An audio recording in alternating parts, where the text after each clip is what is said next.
Start. Agasmani aina Bangalore dagi amuk kahana sundrangi paw pazari han bada maru oibu paw more dagi imphal tamna tholakpa somo driver ama tarbujana nanduna sire kangla tubida Nepali mo ani masam phoi naduna khanarapadagi miyam changduna khamdokpa ngamdabadagi singmai fair brigade kauduna khamdok khre hairi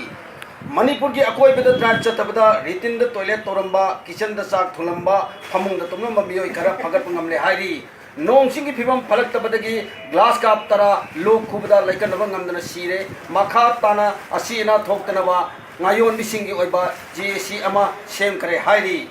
mau masen khanabda misang sang loba nupa ama Manipur police constable na thakpi ragani hairi Manipur ki mafam khudinda kale lai harauri any lai harau pham amada lamjet mungnada phumogi mungnagi thoram amata sindi rabadi yamna harau jagani haiduna all Manipur Homo Association khabar ki thongda pogjelagli ngarang moirang dagi wangu phobagi manungda aigi sanagi san anigi khudok ama taure kana gumba kana wi pukchen chawri sina khunbi bi yauragadi khudok adu san ahungi oina sabiraga mobile number 8597436309 da pau pibira u awaman rupa lising ani sapi ama pijage hairi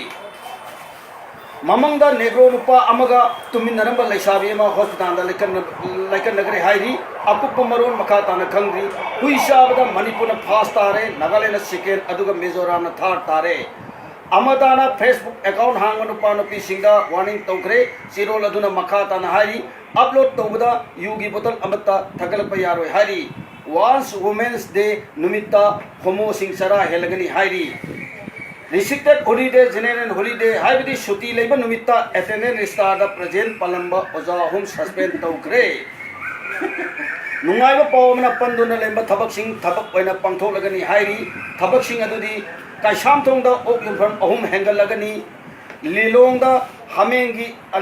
hameng lising ama hena study tu lak lagani kabui khunda sekmai gi yu liter chama hena yawrak lagani madeba hotel da ngapum singju phang lagani Kaksing da Segrum tak ani yaurakle Vishnupurdagi jiri phawbagi lambi da kanja phona lalon ba yaragani National Highway 32 39 da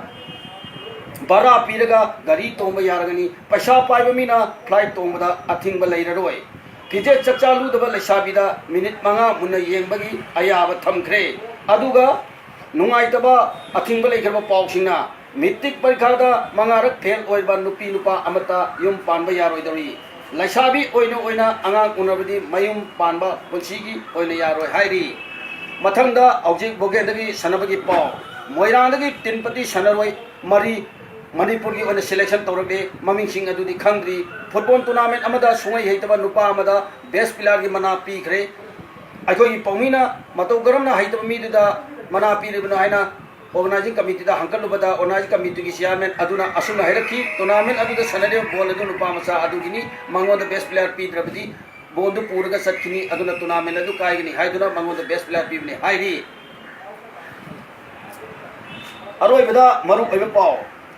manungi khongong masa tharam daba bai thoba nupa ani traffic police na phare usek na paiba ngamlaga aisu kari ngamloidani haiduna manang ada yangkok kiraga awang bamhamdagi songthrapa nupa ama mangak tekle